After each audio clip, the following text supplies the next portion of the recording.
तारीख 13 नवंबर 2025, दिन गुरुवार, हिंदी तिथि नवमी। और आइए बात करते हैं आज के मुख्य समाचार में देश भर की तमाम बड़ी खबरों पर नजर डालते हैं। देखिए, सबसे पहले कुछ दिल्ली ब्लास्ट से जुड़े अपडेट्स देखते हैं। अभी तक की जांच में पता चला है कि जनवरी से ही रची जा रही थी दिल्ली में धमाके की साजिश। 2 साल से विस्फोटक जमा कर रही थी लेडी टेररिस्ट। और इस बीच देश के प्रधानमंत्री नरेंद्र मोदी ने अस्पताल में घायलों से मुलाकात की। भूटान दौरे से आकर वो डायरेक्टली एयरपोर्ट से ही LNJP हॉस्पिटल पहुंचे हैं। ये कुछ तस्वीरें आप देख सकते हैं। और इस बीच आखिरकार सरकार ने अपनी बैठक में दिल्ली ब्लास्ट को आतंकी घटना मान लिया है और आतंकी कनेक्शन में संदिग्ध दूसरी कार भी फरीदाबाद के पास खड़ी मिली। जांच के लिए NSG की टीम पहुंची है। और फाइनली दिल्ली में ये ब्लास्ट किस वजह से हुआ, तो इस पर केंद्र सरकार ने पुष्टि कर दी है। दिल्ली धमाका एक आतंकी घटना है। कैबिनेट ने अब इसको लेकर प्रस्ताव भी पारित किया, क्योंकि अभी तक इस घटना के पीछे की असली वजह पता नहीं थी। तो अन्य कारणों पर भी जांच की जा रही थी। कहीं कोई CNG गैस की टंकी वगैरह तो ब्लास्ट नहीं होगी। तो अब आखिरकार ये पता चल गया कि एक आतंकी घटना है। तो उसके बाद प्रधानमंत्री नरेंद्र मोदी की अध्यक्षता में तुरंत कैबिनेट बैठक हुई और इस बैठक में PM मोदी ने बदले का भी ऐलान कर दिया। PM के ऐलान से ही घबरा गया पाकिस्तान। तो उधर पाकिस्तान सरकार के प्रधानमंत्री शहबाज ने भी हाई लेवल बैठकें करना शुरू कर दिया है, क्योंकि पाकिस्तान को अब इस बात का डर है कि इस आतंकी घटना का बदला लिया जाएगा और ऑपरेशन सिंदूर की तरह पाकिस्तान पर एक बार फिर से भारत का प्रकोप देखने को मिलेगा। और अभी तक दोस्तों, दिल्ली विस्फोट के इस मामले में 15 लोग गिरफ्तार हो चुके हैं। अब तक 56 डॉक्टरों से पूछताछ की गई। विश्वविद्यालय से राइफलें, पिस्तौल और गोला बारूद भी बरामद हुआ। फरीदाबाद, सहारनपुर और अनंतनाग से बड़ी मात्रा में हथियार व 3000 किलोग्राम विस्फोटक बरामद हुए हैं। और दिल्ली ब्लास्ट केस में एक नया मोड़ तो ये सामने आ रहा कि एक डॉक्टर इस मामले से जुड़ा अभी भी लापता है, जो पहले भी राष्ट्र विरोधी गतिविधियों के कारण बर्खास्त हो चुका है। क्योंकि आपको पता होगा दोस्तों, इस दिल्ली धमाके में ज्यादातर जो आतंकी गतिविधियों में शामिल लोग बाग हैं वो डॉक्टर हैं। अब एक खुलासा सामने आ रहा कि 37 दिन पहले सादी में ही आतंकियों का ग्रुप बना था, जिसमें कई डॉक्टर शामिल थे। पाकिस्तानी हैंडलर से जुड़े थे। ये कश्मीर में लगे पोस्टर से नजर में आए हैं। और दिल्ली ब्लास्ट का अल फलाह यूनिवर्सिटी के डॉक्टरों से भी जुड़े कुछ संबंध पाए गए। एक तो अभी भी फरार है और बताया जा रहा है कि ये जो यूनिवर्सिटी कॉलेज है, इसका चांसलर MP छोड़कर फरीदाबाद आया और फिर यही कॉलेज खोला था। वहीं खुलासा आ रहा कि दिल्ली ब्लास्ट में 200 पावरफुल IED बनाने की तैयारी थी और एक साथ कई धमाके, कई जगहों पर फायरिंग से कत्लेआम करने का प्लान था। हरियाणा के गुरुग्राम में मुंबई अटैक जैसा सुरक्षा प्लान बना था। जैसे 26/11 का मुंबई आतंकी हमला हुआ था ना, वैसे ही कुछ प्लानिंग की जा रही थी। और दोस्तों, दिल्ली के इस आतंकी धमाके के पीछे जो एक मुख्य लेडी डॉक्टर है, डॉक्टर शाहीन, उस पर भी जांच में पता चला कि ये कई जूनियर डॉक्टरों का ब्रेन वॉश करती थी और ये इससे 9 साल छोटे डॉक्टर मुजम्मिल की गर्लफ्रेंड भी रही। अल फलाह यूनिवर्सिटी ने गिरफ्तार डॉक्टरों से किनारा कर लिया और फिलहाल आतंकियों की एक और लाल कार हरियाणा में मिल चुकी है, जो कल शाम से ही फरीदाबाद में लावारिस खड़ी थी। फिर इसके आसपास के घर भी खाली कराए गए। एक व्यक्ति को हिरासत में लिया गया। NIA और NSG के कमांडो मौके पर पहुंचे। और जो ब्लास्ट में यूज की गई I-20 कार थी, उस पर भी पता चला कि आतंकियों ने फरीदाबाद से खरीदी थी। इस कार को OLX के जरिए डील हुई और इसका जो खरीदार था वो जम्मू के पुलवामा का है। मालिक सलमान ने कहा था कि स्पिनी को बेची। तो अब दोस्तों, इन सब खुलासे के बाद प्रधानमंत्री नरेंद्र मोदी ने सुरक्षा मामलों की कैबिनेट कमेटी की हाई लेवल बैठक की, जिसमें गृह मंत्री अमित शाह, NSA अजीत डोभाल और रक्षा मंत्री राजनाथ सिंह भी मौजूद रहे। ऐसी ही ठीक बैठक ऑपरेशन सिंदूर के पहले भी हुई थी। यही वजह है कि अब पाकिस्तान को भी डर है कि कहीं एक बार फिर से ऑपरेशन सिंदूर वापस शुरू ना हो जाए। चलिए दोस्तों, आगे बढ़ते हैं अपन खबरों में। देखिए, प्री बजट मीटिंग की कई सारी बैठकें चल रही हैं और वित्त मंत्री निर्मला सीतारमण ने अर्थशास्त्रियों के बाद अब MSME सेक्टर के प्रतिनिधियों से भी मुलाकात की। बजट 2026-27 को लेकर चर्चा की और महंगाई पर एक राहत भरी खबर आ रही। देखिए, खाने पीने की चीजों ने बड़ी राहत दी। 2012 के बाद सबसे निचले स्तर पर पहुंची हमारे देश की खुदरा महंगाई दर, जो कि लगभग 14 साल में सबसे कम हो चुकी है। कुछ तो GST कटौती का भी असर दिख रहा है। बीते महीने अक्टूबर में खुदरा महंगाई दर रिकॉर्ड निचले स्तर पर पहुंचकर 0.25% पर आ गई है। खुदरा महंगाई यानी रिटेल इन्फ्लेशन रेट में ये गिरावट देखने को मिली है, जबकि सितंबर में यही महंगाई दर 1.44% पर थी। और एक रिपोर्ट में यह भी अनुमान लगाया जा रहा है कि इस चालू वित्त वर्ष के लिए भारत की औसत मुद्रास्फीति 2.1% रहने का अनुमान है, यानी ऑन एवरेज महंगाई इतनी रह सकी है। हालांकि 2026 जनवरी से ही कुछ चीजों में महंगाई बढ़ेगी, जैसे सीमेंट के दाम बढ़ सकते हैं। मांग में तेजी से दाम बढ़ने की उम्मीद है। सिस्टमेटिक्स रिसर्च की रिपोर्ट में यह दावा किया जा रहा है कि अगले साल 2026 में सीमेंट वगैरह की कीमतें बढ़ सकती है ना। चलिए अगला अपडेट देखिए। वाणिज्य मंत्री पीयूष गोयल अभी विदेश दौरे पर गए हुए हैं और यहाँ उन्होंने सऊदी अरब के निवेश मंत्री से मुलाकात की और इस दरमियान भारत और सऊदी अरब दोनों देशों के बीच आर्थिक संबंधों को पहले से ज्यादा मजबूत करने पर चर्चा हुई। चलिए दोस्तों, अगला अपडेट देखिए। रुपये और डॉलर के बीच गिरावट को लेकर बड़ी खबर खबर आ रही कि अगले महीने नवंबर में रुपया 88.5 से लेकर 89 रुपए प्रति डॉलर की रेंज में रहेगा। बैंक ऑफ बड़ौदा की तरफ से रिपोर्ट जारी की गई। और वहीं भारत की जीडीपी ग्रोथ रेट पर भी अच्छी खबर देखिए। जीडीपी के दूसरी तिमाही में 7.2% की दर से बढ़ने का अनुमान है। इंडिया रेटिंग्स की तरफ से ये भारत की ग्रोथ रेट बढ़ाई गई। चलिए सोना चांदी के भाव पर बड़ी खबर आ रही देखिए आप। चांदी 1945 रुपए बढ़कर 1,57,000 रुपए प्रति किलो पहुंच चुकी है, जबकि सोना मामूली 216 रुपए गिरकर अभी 1,24,000 रुपए प्रति 10 ग्राम पर चल रहा है। India Boolean and jewellers association के ये लेटेस्ट रेट है। बाकी और भी अलग अलग कैरेट के हिसाब से सोने का भाव क्या चल रहा है देख सकते हैं आप। गोल्ड सिल्वर के प्राइस है ना। अच्छा वैसे चांदी को लेकर देखिए भारतीय रिजर्व बैंक आरबीआई ने कुछ नए नियम जारी किए हैं कि अगर आपने चांदी के गहने गिरवी रखकर बैंक से लोन लिया हुआ है और आप लोन चुका देते हो फिर भी गिरवी रखी हुई चांदी बैंक आपको नहीं लौटाता है तो फिर बैंक को रोजाना 5,000 रुपए तक का मुआवजा देना पड़ेगा। जैसे गोल्ड लोन मिलता है ना, वैसे ही भारतीय रिजर्व बैंक आरबीआई ने अब चांदी के गहनों पर भी लोन देने की प्रक्रिया को मंजूरी देने की तैयारी पूरी कर ली है। और गोल्ड लोन की ही तरह आरबीआई के नए नियम सिल्वर ज्वेलरी वाले गहनों पर भी लागू होंगे। ये देख सकते हैं रिजर्व बैंक की तरफ से सभी बैंकों को इस संबंध में क्या निर्देश जारी किया गया है। ऐसे में सिल्वर ज्वेलरी की कीमतें कैसे तय होगी और लोन चुकाने के बाद क्या क्या नियम लागू होंगे, ग्राहकों की सुरक्षा को ध्यान में रखते हुए रिजर्व बैंक की तरफ से ये भी ऑर्डर जारी किया गया है ना। चलिए अगला अपडेट देखिए। मार्केट रेगुलेटर से भी एक बड़ा कदम उठाने जा रही है। विदेशी निवेशकों को लुभाने के लिए शेयर मार्केट के कई नियम आसान किए जाएंगे। सेबी के नए चेयरमैन तुहिन कांता पांडे ने ये बड़ा ऐलान किया है। और दोस्तों पीएफ खाताधारकों के लिए भी अच्छी खबर है। देखिए ईपीएफओ 3.0 के तहत बड़ा बदलाव आने वाला है। 25,000 रुपए तक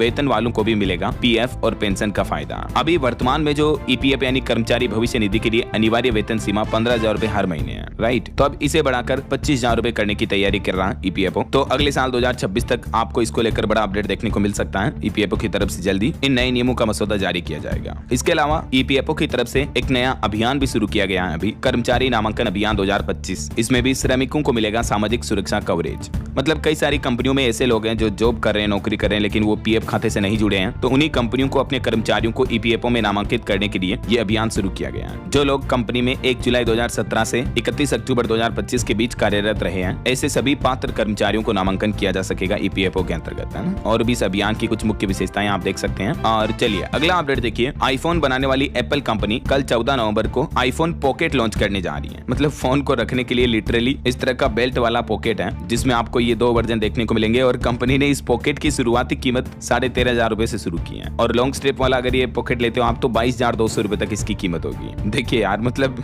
और एप्पल कंपनी के इस प्रोडक्ट की लॉन्चिंग पर कंपनी को काफी सोशल मीडिया पर ट्रोल किया गया। इसे फैंसी जुराब कहकर यूजर्स ने ट्रोल किया, क्योंकि 20,000 रुपए से ज्यादा आईफोन रखने का पॉकेट है यार। कीमत तो देखो जरा इसकी। तो सोशल मीडिया पर लोग बाग पटक पटक कर मजा ले रहे हैं इसका, क्योंकि इसमें क्या ऐसा क्या इनोवेशन है। 20-22,000 रुपए इसके लिए वर्थली नहीं है यार सच में। टेलर को दोगे आप कोई अच्छा कपड़ा लाकर तो 200 रुपए में बना देगा वो। सही है कि नहीं? आपकी क्या राय है इस पर कमेंट करके बताइएगा। और फिलहाल देखिए अगला अपडेट। दुनिया के जाने माने फुटबॉलर स्टार क्रिस्टियानो रोनाल्डो ने कहा कि फीफा वर्ल्ड कप 2026 होगा मेरा आखिरी वर्ल्ड कप। उसके बाद ये संन्यास लेने जा रहे हैं। और वहीं केंद्र सरकार का बड़ा फैसला देखिए। राष्ट्रीय हरित हाइड्रोजन मिशन के तहत 100 करोड़ रुपए के पायलट प्रोजेक्ट्स को भी मंजूरी मिली। नवीन एवं नवीकरणीय ऊर्जा मंत्री प्रहलाद जोशी की तरफ से ये फैसला लिया गया। और प्रदूषण पर एक चौंकाने वाली रिपोर्ट सामने आ रही है कि प्रदूषण की सबसे बड़ी कीमत चुका रहे हैं बच्चे। स्वास्थ्य बीमा यानी हेल्थ इंश्योरेंस में 43% तक के दावे 10 साल से कम उम्र के बच्चों के लिए आ रहे हैं। पॉलिसी बाजार की तरफ से ये चौंकाने वाली रिपोर्ट जारी की गई, जिसके मुताबिक प्रदूषण से जुड़े स्वास्थ्य बीमा दावों में 43% 0 से 10 आयु वर्ग के बच्चे थे। मतलब प्रदूषण की वजह से सबसे ज्यादा बच्चे बीमार हो रहे हैं। देखिए जरा, मैंने आपको हाल ही में कई सारी रिपोर्ट्स बताई थी कि पॉल्यूशन की वजह से लाखों लोग हमारे देश में हर साल जान गंवाते हैं, जो कि वाकई में बड़ी चिंता की बात है। और अब देखिए प्रदूषण पर और चौंकाने वाले डेटा।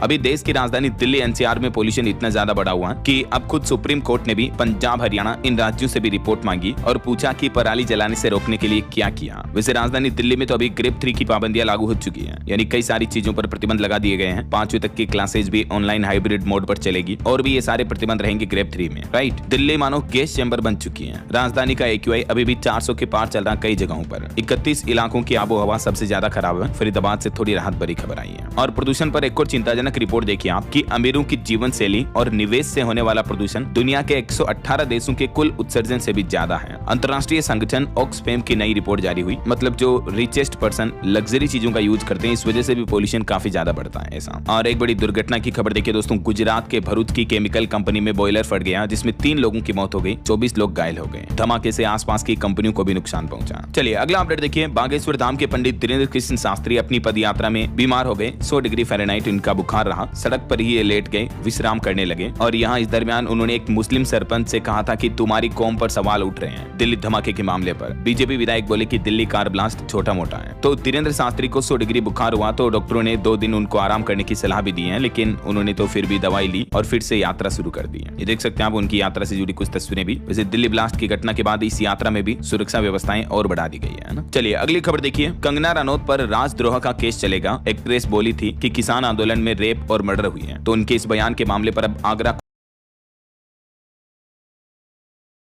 केस का मामला देखने को मिला। उनके केस की जांच सीबीआई को नहीं सौंपी जाएगी। हरियाणा हाईकोर्ट ने इस याचिका को खारिज करते हुए कहा कि चंडीगढ़ पुलिस की जांच पर शक का कोई आधार नहीं है। यही वजह कि हाईकोर्ट ने उनकी सीबीआई जांच करवाने की मांग वाली याचिका को खारिज कर दिया। और वहीं बॉलीवुड के जाने माने स्टार एक्टर धर्मेंद्र जो अभी 2-3 दिन से हॉस्पिटल में भर्ती थे, तो अभी अस्पताल से उन्हें डिस्चार्ज करा लिया गया। डॉक्टर बोले कि उनका परिवार घर पर ही इलाज कराना चाहता है। सांस संबंधित दिक्कतों के कारण 2 दिन पहले एडमिट हुए थे और हॉस्पिटल में भर्ती के दौरान ही इनके निधन की अफवाहें भी उड़ गई थी, राइट। हालांकि अभी ये घर चले गए हैं और इनकी सेहत में सुधार हो रहा है। हम जल्द इनके स्वस्थ होने की कामना करते हैं। वहीं अभी 1 दिन पहले बॉलीवुड एक्टर गोविंदा को भी अचानक बेहोशी हो गई थी, तो आधी रात में उन्हें इमरजेंसी वार्ड में शिफ्ट किया गया, भर्ती किया, लेकिन अभी वो डिस्चार्ज हो चुके हैं। उन्होंने खुद बयान में कहा कि मैं ठीक हूँ। चलिए अगली बड़ी खबर देखिए। दिल्ली ब्लास्ट मामले के बाद पंजाब के बॉर्डर जिलों में भी एसओजी उतारी गई। पठानकोट जम्मू कश्मीर सीमा पर बिना तलाशी एंट्री नहीं दी जा रही है। फाजिल्का और फिरोजपुर में भी रास्तों पर नाकाबंदी की गई। इस दिल्ली घटना के बाद देश के कई राज्यों में हाई अलर्ट है। देखिए उत्तराखंड राज्य में भी प्रशासन चौकन्ना है। दिल्ली में ब्लास्ट के बाद अब चेकिंग अभियान तेज हुआ। वहीं इधर बिहार की भी स्थितियां देखिए। विधानसभा चुनाव संपन्न हो चुके हैं, लेकिन दिल्ली ब्लास्ट के बाद अभी भी हाई अलर्ट घोषित है। नेपाल बॉर्डर को भी सील किया गया। पटना साहिब गुरुद्वारा और एयरपोर्ट की सुरक्षा भी बढ़ाई गई। जहां पर पब्लिक प्लेस जैसे लोकेशन है, जहां लोग बाग रोजाना ज्यादा आते जाते हैं, तो इन जगहों पर सुरक्षाएं और बढ़ाई गई है ना। चलिए केंद्र सरकार ने कैबिनेट बैठक में एक बड़ा फैसला लिया। देखिए हमारे देश में निर्यात यानी एक्सपोर्ट को बढ़ावा देने के लिए कैबिनेट से 25,060 करोड़ रुपए के निर्यात संवर्धन मिशन को मंजूरी मिल चुकी है। तो कैबिनेट के इस बजट से जो अमेरिकी टैरिफ के बाद हमारे देश के एक्सपोर्ट कारोबारियों को जो दिक्कतें हुई, एक्सपोर्ट घट गया, तो ऐसे कारोबारियों की राहत के लिए सरकार इस बजट का इस्तेमाल करेगी ना। अच्छा, रेलवे की एक नई पहल देखिए। बिना टिकट भी यात्रा कर सकेंगे बच्चे।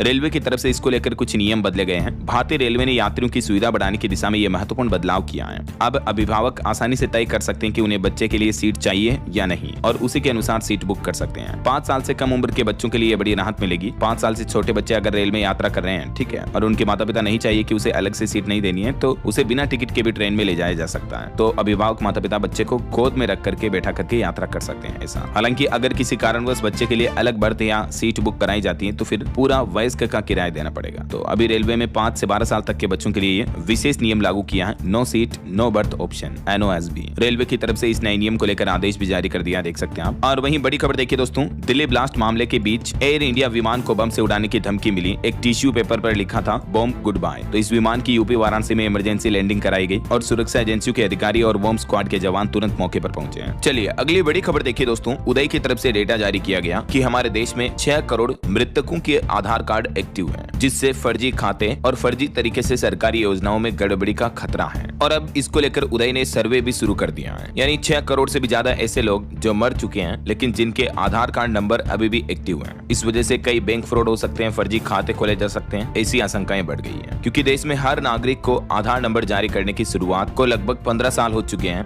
और इस दौरान हमारे देश में 142 करोड़ से भी ज्यादा आधार कार्ड जारी हुए हैं। लेकिन 8 करोड़ से ज्यादा धारकों की मौत के बावजूद भी सिर्फ 1 करोड़ 83 लाख ही आधार कार्ड निष्क्रिय हो पाए हैं। तो अब unique identification authority of India की तरफ से जिंदा लोगों के आधार कार्ड का फिर से वेरिफिकेशन किया जाएगा, सर्वे किया जाएगा। हाल ही में आपको पता होगा एक नया आधार मोबाइल ऐप भी लॉन्च किया सरकार ने, जिसमें आप QR कोड के जरिए डिटेल शेयर कर पाएंगे। फिजिकल आधार कार्ड की जरूरत नहीं होगी। मैंने आपको बताया था अपडेट DLS न्यूज चैनल पर। चलिए दोस्तों अगली खबर देखिए। सुप्रीम कोर्ट ने एक अहम फैसला सुनाया। पीरियड्स में महिलाओं की गरिमा पर सुप्रीम कोर्ट में याचिका लगाई गई। तो अब केंद्र सरकार से इस मामले पर सुप्रीम कोर्ट ने गाइडलाइंस बनाने की मांग की है। हरियाणा की यूनिवर्सिटी में महिला स्टाफ से सबूत भी मांगे थे। सुप्रीम कोर्ट बार एसोसिएशन ने एक एडवोकेट के माध्यम से ये याचिका लगाई। तो अब देखते हैं सुप्रीम कोर्ट केंद्र सरकार को इस मामले पर क्या आदेश देता है। और वहीं एक्सपोर्ट पर सरकार ने एक और अच्छा फैसला लिया। देखिए आप, निर्यातकों को कोलेटरल फ्री 20,000 करोड़ तक का लोन मिलेगा और लोन का 100% गारंटी सरकार लेगी। 50% अमेरिकी टैरिफ से राहत मिलेगी। सरकार ने देश भर से छोटे बड़े सभी निर्यातकों यानी एक्सपोर्टर्स को वित्तीय सहायता देने के लिए ये क्रेडिट गारंटी स्कीम CGSE को मंजूरी दे दी है। कैबिनेट बैठक में ये फैसला लिया गया और इसके लिए 20,000 करोड़ रुपए तक का अतिरिक्त क्रेडिट बजट भी तैयार किया है ना। चलिए दोस्तों बिहार चुनाव से जुड़े कुछ अपडेट देखिए आप। विधानसभा चुनाव संपन्न होने के बाद अब एक्सिस माई इंडिया और टुडे चाणक्य के एग्जिट पोल सर्वे भी सामने आ चुके हैं। इन 2 सर्वे में बिहार में एक बार फिर से राजग की सरकार बनने की संभावना दिख रही है, क्योंकि एक्सिस माई इंडिया के एग्जिट पोल में तो राजद को 67 से 76 सीटें सीटें मिलने की संभावना दिख रही है, जबकि जेडीयू को 62 से कम सीटें मिल सकती हैं और भाजपा को 50 से 56 सीटें मिल सकती हैं, जबकि कांग्रेस को मात्र 17 से 21 सीटें मिलने की संभावना है। वैसे ऑल ओवर सर्वे के मुताबिक देखा जाए तो 18 एजेंसियों के सर्वे में एनडीए की सरकार बनती दिख रही है। 153 सीटों के साथ एनडीए को स्पष्ट बहुमत भी मिल रहा है, जबकि इधर महागठबंधन को 85 सीटें मिलती दिख रही है। तो ज्यादातर बिहार के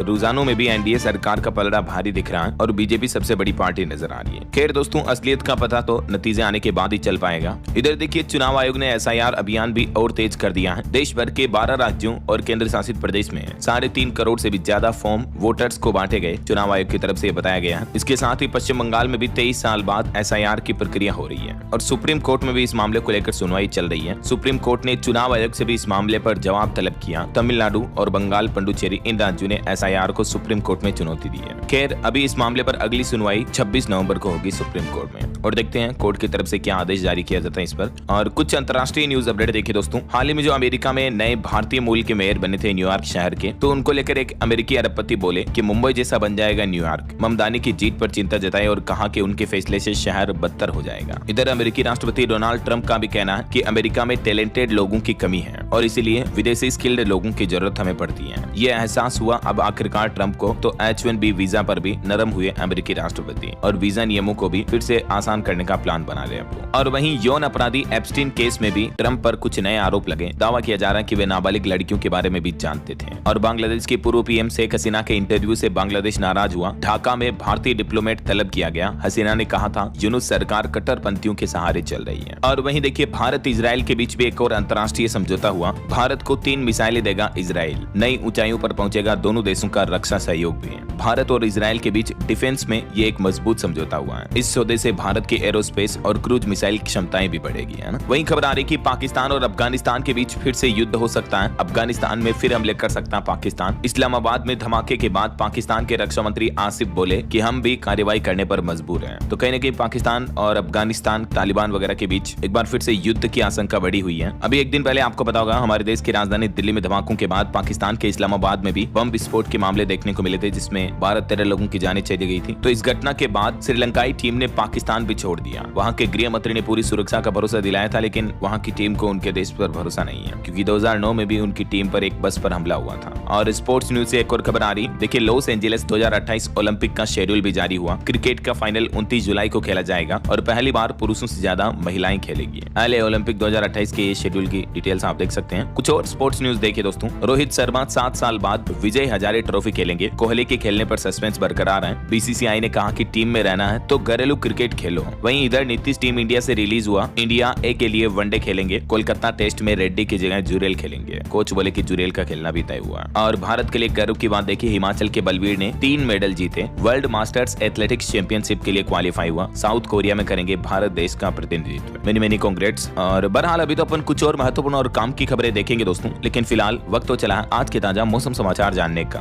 और हाँ, एक छोटी सी रिक्वेस्ट आपसे ये है कि अगर आप DLS न्यूज चैनल से अभी तक भी जुड़े नहीं हो तो जुड़ जाइए। चैनल को सब्सक्राइब करके बेल आइकन जरूर दबा दीजिएगा और इस वीडियो पर एक लाइक और शेयर भी कर देना, ताकि आपको रोजाना की ताजा खबरें, महत्वपूर्ण मुख्य समाचार, काम के न्यूज अपडेट सबसे पहले आपके मोबाइल पर मिलते रहेंगे। ओके, और चलिए बिना टाइम वेस्ट के सीधा आगे बढ़ते हैं मौसम अपडेट में। देखिए, मध्य प्रदेश के 11 शहरों में तापमान 10 डिग्री से नीचे पहुंच चुका है। राजस्थान राज्य में भी कोल्ड वेव का अलर्ट है। दिल्ली के वजीरपुर में तो AQI 459 चल रहा, पोल्यूशन बहुत ज्यादा ही बढ़ा हुआ है। कुछ अलग अलग राज्यों के मौसम की स्थितियां देखिए आप। राजस्थान के कई शहर हिमाचल के शिमला और मसूरी से भी ज्यादा ठंडे हो रहे हैं। अभी नवंबर के महीने में ही कपकपाने वाली सर्दी देखने को मिल रही है और अभी अगले आने वाले 4 दिन और शीतलहर का अलर्ट है। राजस्थान के अधिकतर जिलों में तापमान 10 डिग्री से भी नीचे पहुंच गया है। इधर मध्य प्रदेश के भी इंदौर, भोपाल समेत 23 जिलों में आज भी शीतलहर का अलर्ट है। हरियाणा राज्य में भी हवा ने फिर से बढ़ाई ठिठुरन। 5 दिन यहाँ भी शीतलहर का अलर्ट रहेगा। हालांकि हरियाणा के भी 9 शहरों में हवा जहरीली हो रही है, पोल्यूशन बढ़ा हुआ है। इधर पहाड़ी राज्य उत्तराखंड में देखिए, मैदानी इलाकों में कोहरा छाया हुआ है और पहाड़ी जिलों में बादल छाए हुए हैं। हल्की ठंड भी बढ़ी। हिमाचल प्रदेश की बात करें तो शिमला से ठंडी मैदानी इलाकों वाली रातें चल रही हैं। हिमाचल के 25 शहरों का तापमान भी 10 डिग्री से नीचे चल रहा है। कुछ जगहों पर पारा माइनस में भी चल रहा है। इधर पंजाब, चंडीगढ़ में भी सुबह शाम ठंड बढ़ी। तापमान में आधा डिग्री की और गिरावट देखने को मिली। और छत्तीसगढ़ में देखिए, मौसम विभाग का कहना है कि उत्तरी और मध्य छत्तीसगढ़ में 5 दिन शीतलहर चलेगी। ठंड इतनी पड़ रही है कि सुबह सुबह की ओस भी जमने लगी बर्फ की तरह, देख सकते हैं आप। बाकी और भी दोस्तों अगले 24 घंटों के दौरान देश के दक्षिण भारत के कुछ राज्यों में हल्की फुल्की बारिश हो सकती है, जैसे केरल, तमिलनाडु, अंडमान निकोबार द्वीप समूह वगैरह में। लक्षद्वीप में भी कहीं हल्की फुल्की बारिश देखने को मिल सकती है। बाकी मध्य भारत और मैदानी भारत के अधिकतर राज्यों में कोहरा भी देखने को मिलेगा। और एक बड़ी खबर ये आ रही, देखिए फिलीपींस में तबाही मचाने के बाद सुपर टाइफून फंगवोंग ताइवान के करीब पहुंचा, अलर्ट जारी हुआ। हजारों लोगों की निकासी यहां से भी शुरू हो चुकी है। पश्चिम प्रशांत महासागर में जो अभी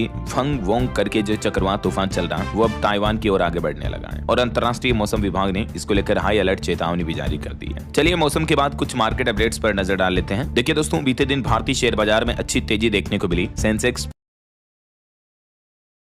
पर लिस्ट हुए हैं। पैसेंजर और कॉमर्शियल व्हीकल दोनों के बिजनेस अब अलग हो चुके हैं। शेयर होल्डर्स को दोनों कंपनियों में बराबर के शेयर मिलेंगे। वहीं नोएल टाटा के बेटे नेविल टाटा भी ट्रस्ट बोर्ड में शामिल हो चुके हैं। और एक रिपोर्ट सामने आ रही है कि चालू वित्त वर्ष 2025-26 में हवाई यात्रियों की संख्या 4.3% बढ़ने की संभावना है हमारे देश में। और एक रिपोर्ट सामने आ रही है कि घरेलू बीमा और एनपीएस ने शेयर बाजार में रिकॉर्ड तोड़ 1 लाख करोड़ से भी ज्यादा का निवेश करवाया। साल दर साल निवेश भी दुगुना हो रहा है। और भारत की सीमेंट इंडस्ट्री की क्षमता भी अगले 3 वर्षों में 170 मिलियन टन बढ़ने का अनुमान है। तो ये रहे कुछ मार्केट अपडेट्स और चलिए आगे बढ़ते हैं अपन खबरों में। देखिए केंद्र सरकार का एक और बड़ा फैसला, प्राइवेट इंडस्ट्रीज, प्रयोगशालाओं और टेस्टिंग फैसिलिटी के लिए भी केंद्र सरकार ने ऑनलाइन पोर्टल लॉन्च कर दिया है ताकि इनके डेटा वेरिफिकेशन वगैरह आसान हो पाएंगे। उपभोक्ता मामलों के मंत्रालय की तरफ से ये नई पहल की गई है। और ऑटो इंडस्ट्री से खबर देखिए, किया इंडिया का बड़ा कदम, अब फैक्ट्री से ही मिलेगी अपडेटेड कार, खत्म हुई सर्विस सेंटर जाने की भी झंझट। वहीं गूगल कंपनी पर जेमिनाई एआई के जरिए गुप्त डेटा ट्रैकिंग का भी आरोप लगा, कंपनी के खिलाफ मुकदमा दर्ज हुआ। और पंजाब में एक और रेलवे लिंक को हरी झंडी मिली, पंजाब के मालवा और माजा को जोड़ेगा नया सफर, 10 लाख लोगों को होगा फायदा। वहीं देखिए यामा की इलेक्ट्रिक सेगमेंट में एंट्री हुई, 2 स्कूटर पेश किए यामा कंपनी ने, एफजेड रेव और एक्सेस R155 बाइक भी लॉन्च हुई, कीमत 1,70,000 से शुरू है। और खबर देखिए, चैट जीपीटी की पेरेंट कंपनी ने दिल्ली में लीज पर लिया 50 सीटर ऑफिस, भारत बना दुनिया का दूसरा सबसे बड़ा एआई यूजर बेस। जो ओपन एआई कंपनी है उसकी तरफ से भारत में ये बड़ा कदम उठाया गया और ये चैट जीपीटी की पेरेंट कंपनी का देश में पहला ऑफिस भी है। अब भारत में भी ओपन एआई अपनी टीम बनाएगी, है ना। और वहीं सरकार के टैक्स कलेक्शन पर भी रिपोर्ट मैंने आपको बताई थी अभी एक दिन पहले कि 7% टैक्स कलेक्शन तो बढ़ा, लेकिन टैक्स रिफंड पर अब रिपोर्ट आ रही है कि 17% से भी ज्यादा रिफंड कम हुई है। अप्रैल से अक्टूबर के बीच गवर्नमेंट का नेट टैक्स कलेक्शन लगभग 13 लाख करोड़ रहा, जिससे हमारे देश में सैलरीड और स्मॉल बिजनेस वाले क्षेत्र में लोगों की बेहतर कमाई के संकेत दिख रहे हैं। चलिए खबर देखिए, उत्तर प्रदेश से खाड़ी देशों की यात्रा करना आसान होगा। अगले महीने 8 दिसंबर से शुरू होगी लखनऊ से यूएई की सीधी उड़ान सेवा। और वहीं रेलवे के डेवलपमेंट पर एक और प्लान है, 2027 में बुलेट ट्रेन दौड़ाने की भी तैयारी की जा रही है। शिलान्यास के बाद पहली बार पीएम मोदी करेंगे ऑन ग्राउंड दौरा भी। परसों 15 नवंबर को प्रधानमंत्री नरेंद्र मोदी अंतरौली स्टेशन का निरीक्षण करेंगे, जो हमारे देश में बुलेट ट्रेन प्रोजेक्ट चल रहा है। तो प्रधानमंत्री नरेंद्र मोदी 15 तारीख को इसका निरीक्षण करेंगे। 2027 में बुलेट ट्रेन का ट्रायल शुरू हो जाएगा, है ना। अच्छा, वैसे 15 नवंबर से हमारे देश में टोल प्लाजा पर टोल टैक्स जमा करने के नियमों में भी बदलाव हो रहा है। मैंने आपको अपडेट बताया भी था, देख सकते हैं आप, पीआईबी इंडिया ने ट्वीट भी किया। तो 15 नवंबर के बाद अब अगर आपकी कार पर फास्टैग नहीं लगा हुआ है और अगर आप कैश में भुगतान करते हो तो आपको दुगुना टोल टैक्स देना होगा, जबकि आप यूपीआई से ऑनलाइन भुगतान करते हो तो फिर आपको 1.25 गुना ही देना पड़ेगा। तो ये न्यू रूल्स भी 15 नवंबर से लागू होंगे, ठीक है ना। चलिए अगली खबर देखिए, भारत को 10% तक पहुंचने के लिए बढ़ानी होगी उत्पादकता।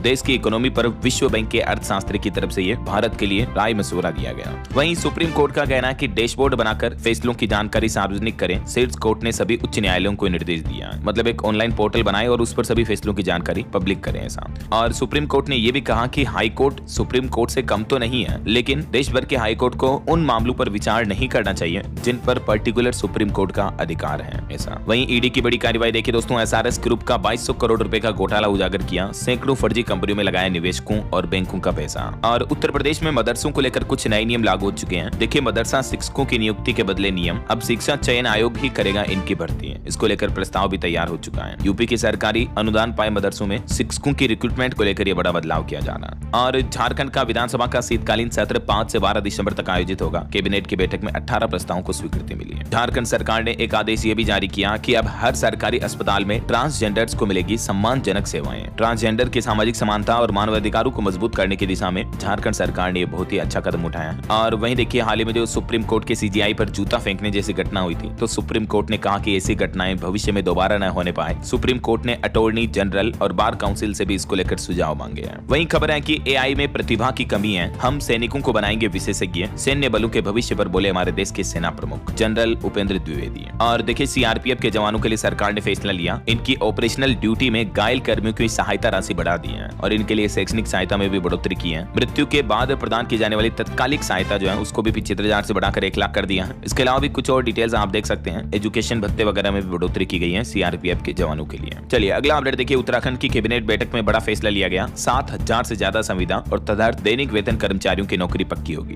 यानी ऐसे कर्मचारियों को स्थायी किया जाएगा। 2018 तक 10 साल की सेवा पूरी कर चुके कर्मचारियों को परमानेंट किया जाएगा। मुख्यमंत्री पुष्कर सिंह धामी ने निर्देश भी जारी कर दिया है। और भी पुष्कर सिंह धामी कैबिनेट बैठक में कई बड़े फैसले लिए, जैसे उत्तराखंड में लागू होगी देवभूमि परिवार योजना, उपनल योजना समेत 12 प्रस्तावों को मंजूरी मिली। कुछ फैसलों की डिटेल्स आप देख सकते हैं। इसके अलावा भी अन्य फैसलों को मंजूरी मिली। थोड़ा सा वीडियो को पॉज करके चेक कर लीजिएगा। चलिए दोस्तों, युवाओं के लिए जॉब्स को लेकर कुछ अच्छे अपडेट सामने आ रहे। देखिए आप, अगले साल 2026 में खुलेगा नौकरियों का पिटारा। कंपनियों में हायरिंग डिमांड 11% के पार पहुंच चुकी है। तो देश भर में नौकरियों की तलाश कर रहे युवाओं के लिए अच्छी खबर है। 2026 में मतलब जॉब्स हायरिंग अच्छी खासी देखने को मिलेगी, है ना। और एक रिपोर्ट ये भी सामने आ रही कि बीटेक के बाद 54% बेटियों को मिली नौकरी, लेकिन बेटे पिछड़ रहे हैं। पिछले 6 साल में रोजगार क्षमता में 16% तक की बढ़ोतरी तो हुई है, लेकिन एजुकेटेड बेटों के बजाय बेटियों को आसानी से नौकरियां मिल रही है। और आजकल तो भारत में एआई की बूम भी अच्छी देखने को मिल रही है। हर 2 में से 1 कंपनी इंडिया में बना रही है अपने नए डेटा सेंटर। अगले 5 साल में एआई रिलेटेड वर्क बहुत ज्यादा ही बढ़ जाएगा। तो इसीलिए मैं देश के युवा भाई बहनों से, हमारे जो डीएलएस न्यूज फैमिली के सब्सक्राइबर्स हैं, मेंबर्स हैं, उनसे दोस्तों आए दिन ये अपील करता रहता हूँ कि आप एआई को लर्न करो, सीखो अच्छा सा। ChatGPT, जेमिनी एआई कैसे वर्क करते हैं, किस तरह से आप एडवांस एआई को यूज कर सकते हैं अपने डे टू डे लाइफ में। जल्दी मैं दोस्तों एआई को लेकर डीएलएस न्यूज चैनल पर एक प्रोग्राम लेकर आ रहा हूँ। मैं खुद आपको डिटेल में सिखाऊंगा। एक्चुअली थोड़ा सा टाइम नहीं मिल पा रहा है, इस वजह से थोड़ा डिले हो रहा है। मैं भी आपको न्यू ईयर के आसपास एआई और यूट्यूब लर्निंग प्रोग्राम दोनों ही देखने को मिलेंगे, ठीक है ना। चलिए अगला अपडेट देखिए, जॉब मार्केट पर भी एक रिपोर्ट सामने आ रही है कि 2026 बनेगा अनुभवी पेशेवरों का साल। टियर 2 शहरों से आएंगे 32% नए जॉब्स भी।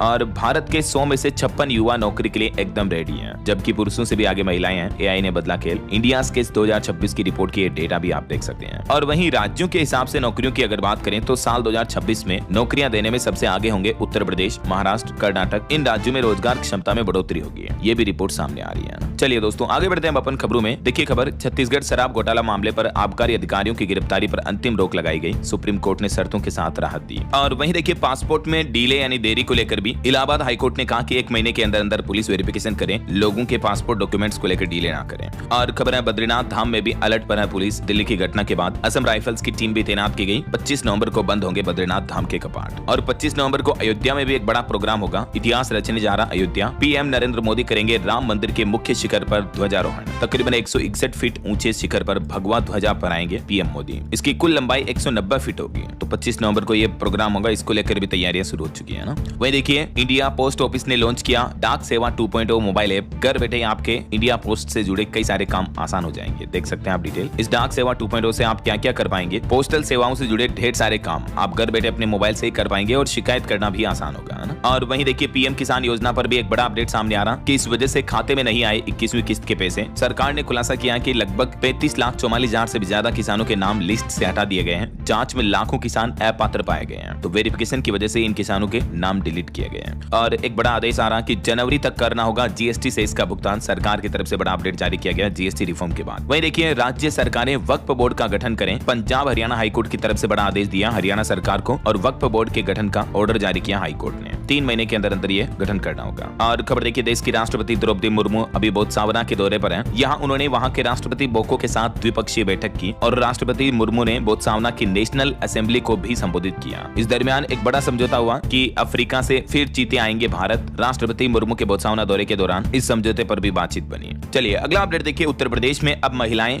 बेफिक्र कर सकेगी नाइट ड्यूटी। यूपी की योगी सरकार ने बड़ा सुरक्षा कवच दिया है और प्रदेश की करोड़ों महिलाओं और 5 करोड़ से भी ज्यादा परिवारों को चिंता मुक्त करते हुए हैं। यूपी सरकार ने एक तो ये आदेश जारी किया कि अब अगर महिलाएं नाइट शिफ्ट में काम करती हैं शाम 7 बजे से सुबह 6 बजे तक, तो यूपी की महिलाओं की सहमति लेना अनिवार्य होगा कंपनियों को, ठीक है। इसके अलावा भी नियोक्ताओं यानी कंपनियों को सुरक्षा, स्वास्थ्य और परिवहन सुविधाओं का ध्यान रखना होगा। सीसीटीवी कैमरों से निगरानी करनी होगी और सुरक्षा गार्ड की तैनाती का भी अनिवार्य आदेश जारी किया। ये नए नियम लागू किए नाइट शिफ्ट महिला फीमेल वर्कर्स के लिए, है ना। और खबर देखिए बस और उत्तर प्रदेश में भी जमीनों के सर्कल रेट तय करने के नियमों में बड़ा बदलाव किया है। अब पूरे प्रदेश में सर्कल रेट के लिए एक सम्मान मानक लागू होंगे, जिससे संपत्तियों का मूल्यांकन करना सरल हो जाएगा। देश की राजधानी दिल्ली में देवी बसों के लिए लगेंगे स्टॉप बोर्ड, अब मिलेगी हर रूट की पूरी जानकारी भी। और वहीं देखिए पीएम मोदी ने काल चक्र अभिषेक समारोह का उद्घाटन किया, खुद को बताया सौभाग्यशाली। अपने भूटान दौरे के दौरान पीएम ने पुनात सांगचू परियोजना का भी उद्घाटन किया। इस दरमियान भारत भूटान के बीच 3 अहम समझौते भी हुए हैं। और खबर आ रही, बिनांस ने लॉन्च किया नया डेमो ट्रेडिंग फीचर, बिना रिस्क क्रिप्टो ट्रेडिंग सीखने का आसान तरीका होगा। और मध्य प्रदेश के किसान भाई लोगों के लिए अच्छी खबर है, 1.3 लाख किसानों के खाते में 13 नवंबर को आएंगे 300 करोड़ रुपए। मुख्यमंत्री भावांतर योजना की पहली किस्त जारी करेंगे मध्य प्रदेश के मुख्यमंत्री डॉक्टर मोहन यादव। आज 13 तारीख को ये एमपी के किसानों को बड़ी सौगात मिलने जा रही है। वहीं एक रिपोर्ट आ रही कि मध्य प्रदेश बना हरित ऊर्जा का हब। सीएम मोहन यादव ने रिलायंस के 3 सीबीजी प्लांट्स का भी शुभारंभ किया। और इसे अभी एक दिन पहले आपको पता होगा 1.25 करोड़ से भी ज्यादा लाडली बहनों के खातों में 1857 करोड़ रुपए ट्रांसफर किए। मुख्यमंत्री मोहन यादव बोले कि जो कहा वो किया।